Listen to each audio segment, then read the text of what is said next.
Join होण्याचं कारण होतं की माझं वजन खूप कमी होतं आणि खाण्यापिण्याच्या सवयी खूप साऱ्या चुकीच्या होत्या. जसं की सकाळी उठल्यापासून चहाचं प्रमाण माझं जास्त होत होतं आणि चहासोबत बेकरी प्रॉडक्ट सुद्धा मी जास्त खात होतो आणि माझी इम्युनिटी पॉवर पूर्णपणे वीक होती. आजारी पडण्याचं प्रमाण माझं जास्त होतं आणि मी स्पोर्ट्समध्ये पण होतो. त्यावेळेस माझं डेली 3 तास प्रॅक्टिस व्हायचं आणि प्रॅक्टिस केल्यानंतर रिकव्हरी प्रॉपर बॉडीची होत नव्हती. बॉडीला जे न्यूट्रिशन मिळायला पाहिजे ते आपल्या आहारातून मिळत नव्हतं आणि पूर्णपणे बॉडी माझ्या अंडरवेटमध्ये गेली होती. पण थँक्स टू कम्युनिटी म्हणेन, ह्या कम्युनिटीमध्ये जॉइन केल्यानंतर बीटीसीची मी मेंबरशिप घेतली.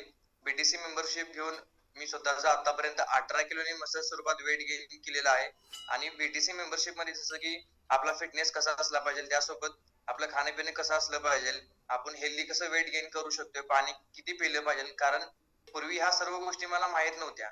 त्यामुळे माझं आरोग्य खूप बिघडलं होतं. पण बीटीसीमध्ये आल्यानंतर आणि ही माहिती ऐकल्यानंतर खूप छान कॉन्फिडन्स आला